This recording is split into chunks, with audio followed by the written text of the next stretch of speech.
Have you ever wondered why one garden seems to be buzzing with honeybees while another has mostly bumblebees or butterflies?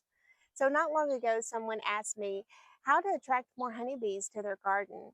And it was a simple question, but it got me paying even closer attention to the pollinators in my own garden. And the more I watched, the more I realized something I hadn't expected.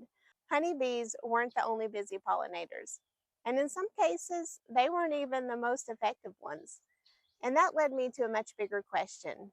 Are honeybees really the best pollinators? So, over the past season, I've spent countless hours watching the visitors in my own garden and seeing which flowers they prefer, when they're most active, and even noticing things I had never paid attention to before.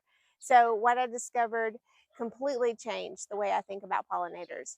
And before we get started, I have a fun garden challenge for you.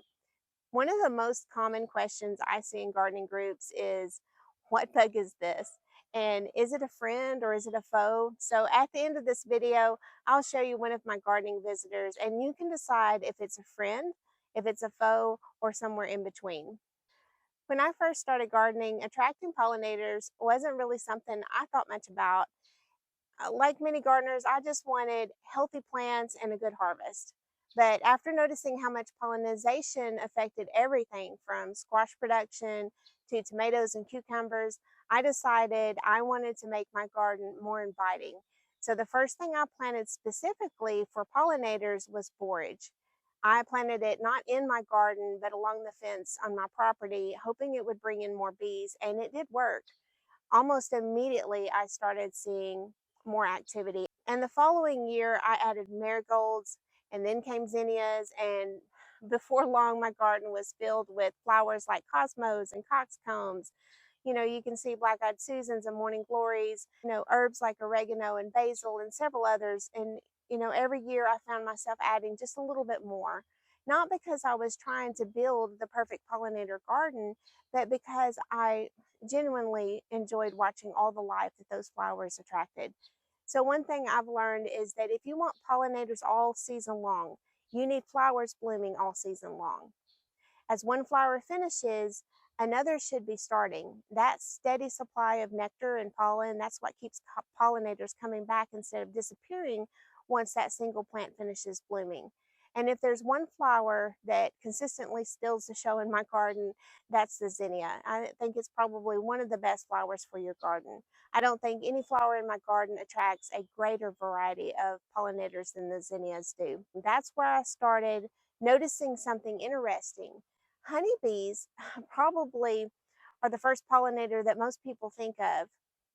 They're incredible insects. They're social bees. They live together in large colonies where thousands of workers cooperate to collect nectar and pollen.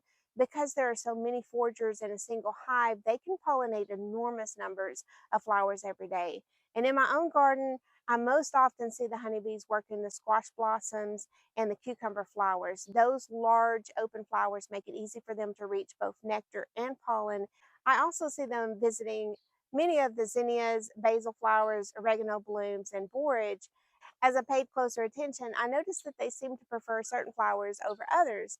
That's because honeybees generally favor flowers that make their job easy. They like open, single petal flowers that give them easy access to nectar and pollen, and they tend to be especially attracted to shades of blue, purple, yellow, and white. So, if your goal is to attract more honeybees, planting a wide variety of those flowers and making sure something is blooming throughout the season is one of the best things you can do. But while watching them work, another question started forming in my mind. If honeybees are visiting all of these flowers, why was I seeing so many other pollinators doing the exact same thing? And sometimes doing it even better. And that's when I started paying much closer attention to another familiar visitor, the bumblebee. The more time I spent in my garden, the more one thing became obvious. Honeybees weren't the only bees doing all the work. In fact, there were days when it seemed like the bumblebees were still in the show. And one of my favorite places to watch them is around the oregano. For whatever reason, that patch is always buzzing with activity. The flowers are absolutely covered with bumblebees. And of course, I'll see them on zinnias and other flowers too, but oregano seems to be one of their favorite stops in my garden. They're kind of hard to miss compared to a honeybee. They're larger, fuzzier, and much louder. You can actually hear them before you see them. At first, I just enjoyed watching them move from flower to flower, but then I started noticing something I hadn't expected. Every now and then, I'd find a bumblebee sitting perfectly still underneath a leaf, and sometimes it was beneath a squash leaf, other times it was tucked underneath another plant where it was cool and shaded. And the first time I saw one, I thought something was wrong. It wasn't moving, it wasn't visiting flowers, it just sat there. And naturally, I wondered if it was sick or dying, but later, when I came back to check, it was gone. And then I noticed another one and another. Again, when I checked later, it had flown away too. And during this hottest part of summer, when temperatures are pushing close to 100 degrees, I've started to see it more often. And now I can say for certain why every bee was resting. Some may have simply been escaping the heat, others may have been conserving energy. And when I find them later in the evening, they're probably settling down for the night because bumblebees will actually sleep inside flowers or underneath flowers. And so this is a common thing that you'll see with bumblebees. And then I learned something else about bumblebees that completely changed the way I thought about pollination. For certain crops, bumblebees can actually be better pollinators than honeybees. And the reason comes down to something called buzz pollination. Some flowers hold on to their pollen so tightly that simply crawling around inside the flower isn't enough. Instead, the bee grabs onto the flower and it rapidly vibrates its flight muscles, and that vibration shakes loose the pollen like pepper from a shaker. Tomatoes, peppers, eggplants, and blueberries are just a few plants that will benefit from this type of pollination. Honeybees can't perform buzz pollination, but bumblebees can. That doesn't make honeybees less important. It simply means different pollinators have different strengths. There isn't one best pollinator. Nature designed different pollinators for different jobs. Once I realized that, I started paying closer attention to bees I had barely noticed before. The tiny metallic green bees, the little black bees, the bees that most people probably don't even recognize as bees.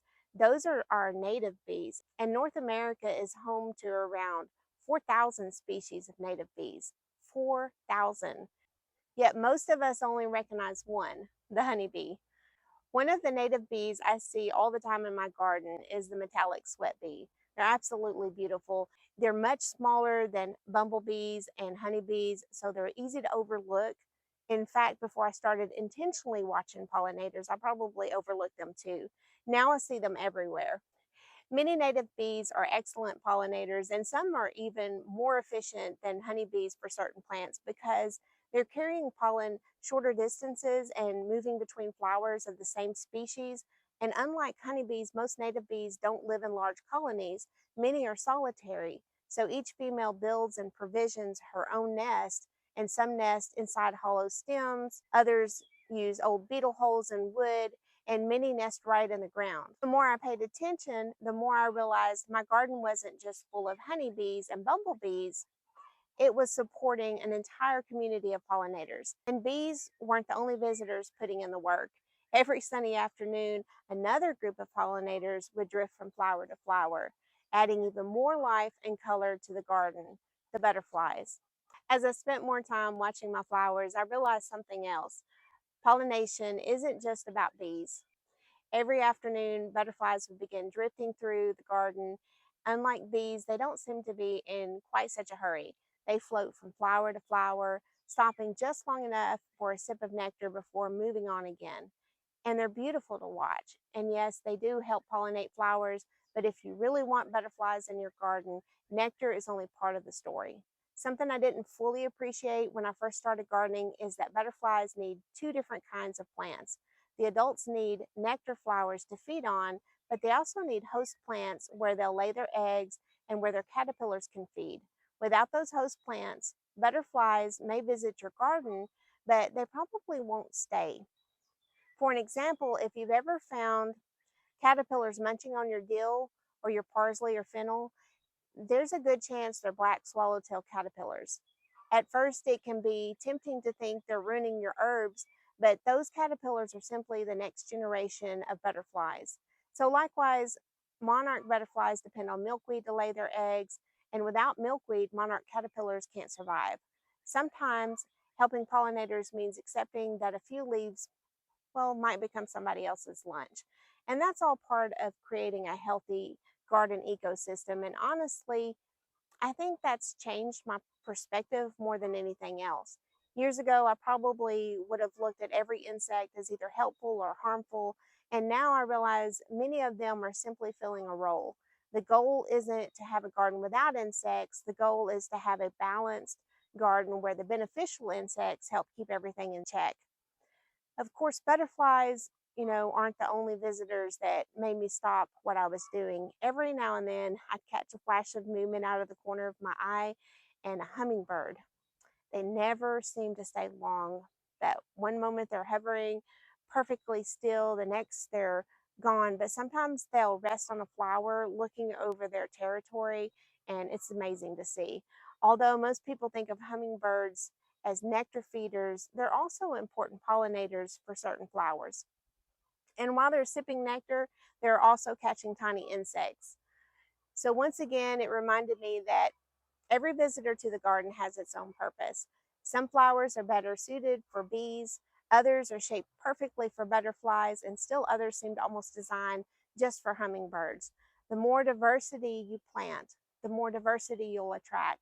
That's why I no longer focus on attracting just one pollinator. Instead, I try to create a garden that welcomes all of them. So, one thing I've learned is that no single flower does all the work. In my experience, diversity is the secret. I like to grow flowers with different shapes, different colors, and different bloom times. Some bloom in spring, others don't really get going until the middle of summer, and some continue flowering until the frost. And that way, there's always something available for whatever pollinator happens to be active. And if everything blooms at once, your pollinators have a feast for weeks and then nothing. By planting a succession of blooms throughout the season, you're creating a dependable food source instead of a short buffet. So people often ask me what flowers they should plant first. And honestly, I tell you to start with flowers you enjoy looking at. If you love your garden, you'll spend more time in it. And the more time you spend in it, the more you'll notice. So let's go back to the question we started with. Are honeybees really the best pollinators? I don't think there's a simple yes or no answer. Honeybees are incredible and they're amazingly efficient at collecting nectar and pollen, but they're only one part of a much larger story. Bumblebees can outperform honeybees on certain crops because of buzz pollination. Native bees quietly pollinate thousands of plants while most of us don't even notice them. Butterflies contribute in their own way, and hummingbirds do too. The more I watched my own garden, the more I realized it wasn't about finding the single best pollinator.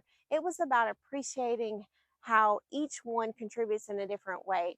And that realization has changed how I garden. So, if there's one thing I hope you take away from this video, it's this: don't measure the health of your garden by how many honeybees you see. Instead, pay attention to all of the pollinators.